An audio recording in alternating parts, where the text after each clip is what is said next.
everybody. This is Moonglow ASMR. I hope that you are doing well. For this video, I'm going to be reading some more stories from Peter Rabbit's Storytime collection. So I hope I was able to help you today, and I hope you enjoy. Alright. Let me read you something that should hopefully help you go to sleep. So take some nice deep breaths in and out, and close your eyes. Close your eyes. The first story I'm going to read to you is called The Tale of Mr. Jeremy Fisher. Once upon a time, there was a frog called Jeremy Fisher. He lived in a little damp house amongst the buttercups at the edge of a pond. The water was all slippy sloppy in the larder and in the back passage, but Mr. Jeremy liked getting his feet wet. Nobody ever scolded him, and he never caught a cold. He was quite pleased when he looked out and saw the large drops of rain splashing in the pond. I will get some worms and go fishing and catch a dish of minnows for my dinner, said Mr. Jeremy Fisher. If I catch more than 5 fish, I will invite my friend Mr. Alderman, Ptolemy Tortoise, and Mr. Sir Isaac Newton. The alderman, however, eats salad.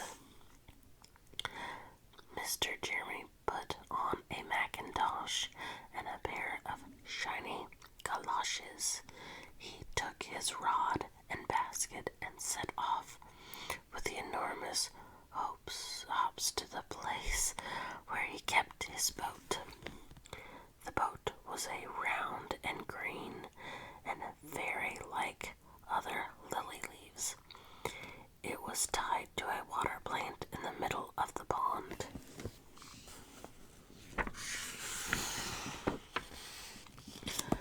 Mr. Jeremy took a reed pole and pushed the boat out into open water. I know a good place for minnows, said Mr. Jeremy Fisher. Mr. Jeremy stuck his pole into the mud and fastened his boat to it. Then he settled himself cross-legged and arranged his fishing tackle. He had the dearest little red float. His rod was a tough stalk of grass, and his line was a fine, long, white horsehair, and he tied a little wriggly worm at the end. The rain trickled down his back, and for nearly an hour he stared at the float. This is getting tiresome. I think I should like some lunch, said Mr. Jeremy Fisher. He punted back again amongst the water plants and took some lunch out of his basket. I will eat a butterfly sandwich and wait till the shower is over, said Mr. Jeremy Fisher. A great big water beetle came up underneath the lily leaf and tweaked the toe of one of his galoshes. Mr. Jeremy crossed his legs up shorter, out of reach, and went on eating his sandwich. Once or twice something moved about with a rustle and a splash amongst the rushes at the side of the pond. "I trust that is not a rat," said Mr. Jeremy Fisher. "I think I had better get away from here."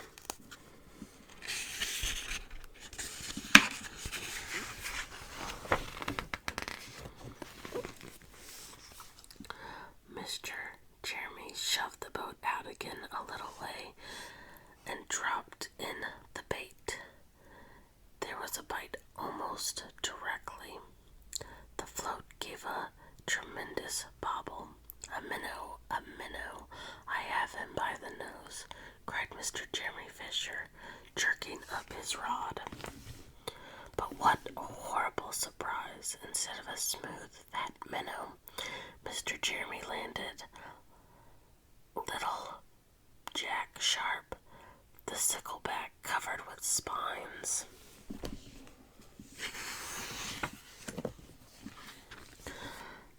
The stickleback floundered about the boat, barking and snapping until he was quite out of breath. Then he jumped back into the water. And while Mr. Jeremy sat disconsolable on the edge of his boat, sucking his sore fingers and peering down into the water, a much worse thing happened. A really frightful thing it would have been if Mr. Jeremy had not been wearing a Macintosh.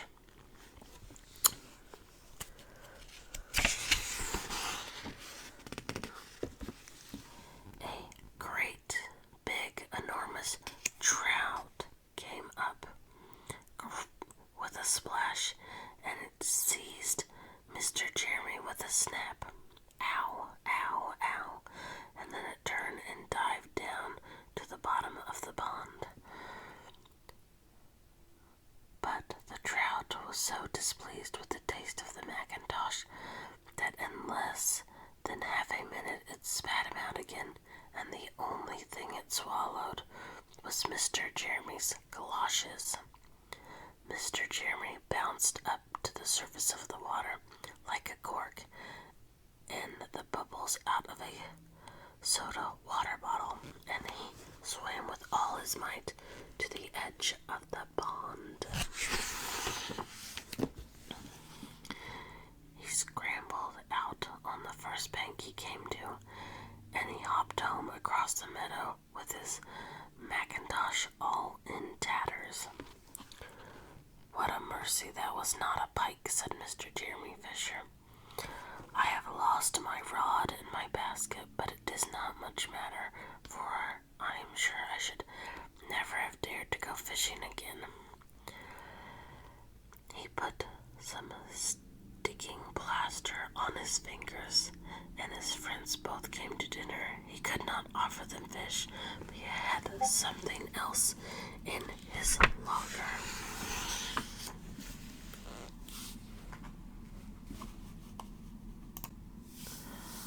Sir Isaac Newton wore his black and gold waistcoat, and Mr. Alderman Tortoise brought a salad with him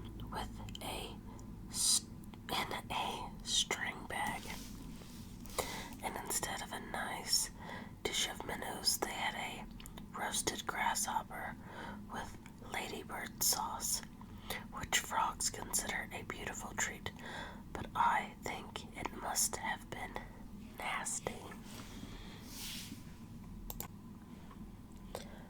The next story I'm going to read you is called The Tale of the Floppy Bunnies. It is said that the effects of eating too much lettuce is soporific. I have never felt sleepy after eating lettuce, but I am not a rabbit. They certainly had a very soporific effect upon the Flopsy Bunnies.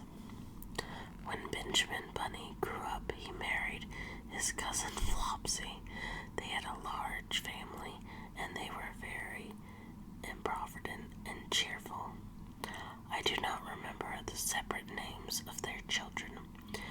They were generally called the Flopsy Bunnies.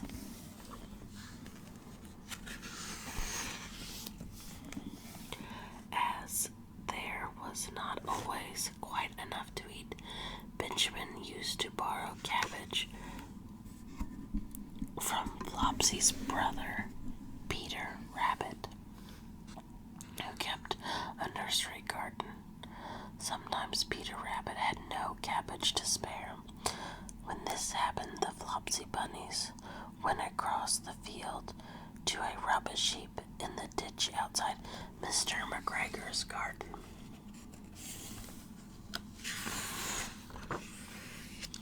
Mr. McGregor's rubbish heap was a mixture. There were jam pots and paper bags and mountains of chopped grass from the mowing machine, which always tasted oily, and some rotten vegetables, vegetable morrows, and an old boot or two.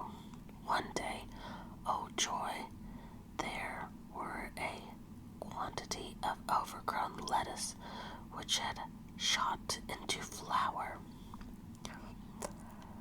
The Flopsy bunnies simply stuffed lettuces.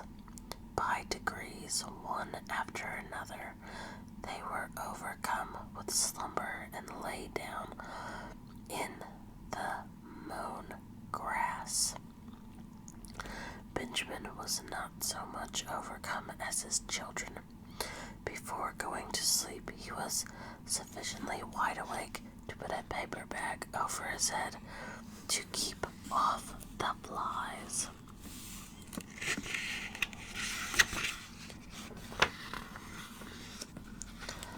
The little Flopsy bunny slept delightfully in the warm sun.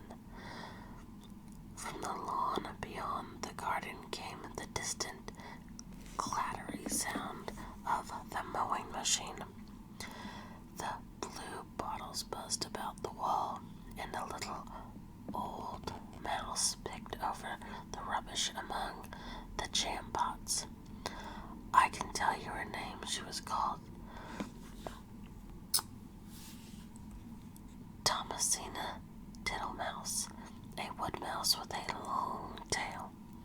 She rustled across the paper bag and awakened Benjamin Bunny.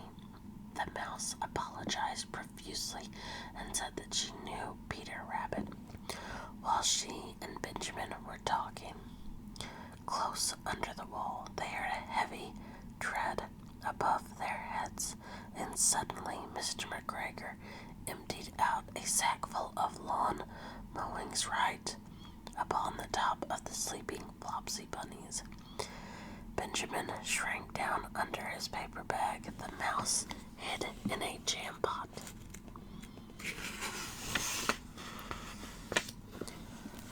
The little rabbits smiled sweetly in their sleep under the shower of grass. They did not awake because the lettuce had been so soporific. They dreamt that their mother Flopsy was tucking them up in a hay bed. Mr. McGregor looked down after emptying his sack. He saw some funny little brown tips of ears sticking up among the lawn mowings. He stared at them for some time. Presently, a fly settled on one of them, and it moved. Mr. McGregor climbed down onto the rubbish heap. 1, 2, 3, 4, 5, 6 little rabbits said as he dropped them into his sack. The Flopsy bunnies dreamt that their mother was turning them over in bed. They stirred a little in their sleep, but they still did not wake up.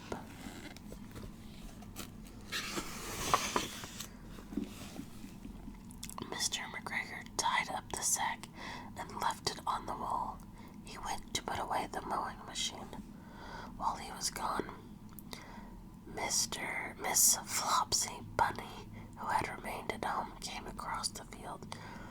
She looked suspiciously at the sack and wondered where everyone was.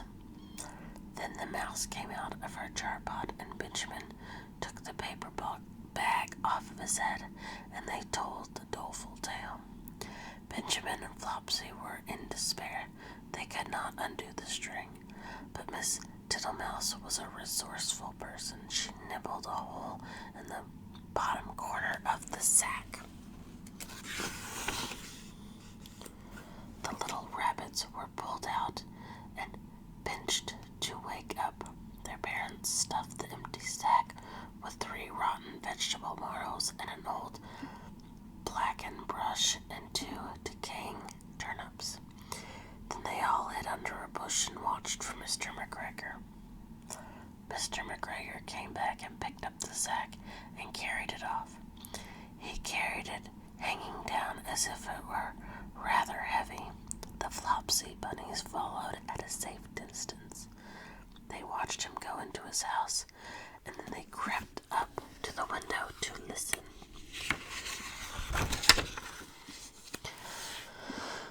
Mr. McGregor threw down the sack on the stone floor in a way that would have been extremely painful to the Flopsy bunnies if they had happened to have been inside. They could hear him drag his chair on the flags and chuckle. 1, 2, 3, 4, 5, 6 little rabbits, said Mr. McGregor. Hey, what's that? What have they been spoiling now? Inquired Mrs. McGregor. 1, 2, 3, 4, 5, 6 little fat rabbits, repeated Mr. McGregor, counting on his fingers. 1, 2, 3. Don't you be silly. What do you mean, you silly old man? In the sack. 1, 2, 3, 4, 5, 6, replied Mr. McGregor. The youngest Flopsy bunny got upon the windowsill. Miss McGregor took hold of the sack and felt it. She said she could feel 6, but they must be old rabbits because they were so hard and all different shapes, not fit to eat, but the skins will do fine to line my old cloak. Line your old cloak, shouted Mr. McGregor. I shall sell them and buy myself packing. Rabbit tobacco, I shall skin them and cut off their heads. Miss McGregor untied the sack and put her hand inside. When she felt the vegetables, she became very, very angry. She said that Mr. McGregor had done it on purpose. And Mr. McGregor was very angry too. One of the rotten marrows came flying through the kitchen window and hit the youngest Flopsy bunny. It was rather hurt. Then Benjamin and Flopsy thought that it was time to go home, so Mr. McGregor did not get his tobacco and Miss McGregor did not get her rabbit skins. But next Christmas, Mrs. Tittlemouse got a present of enough rabbit wool to make herself a cloak and a hood and a handsome muff with a pair of warm mittens.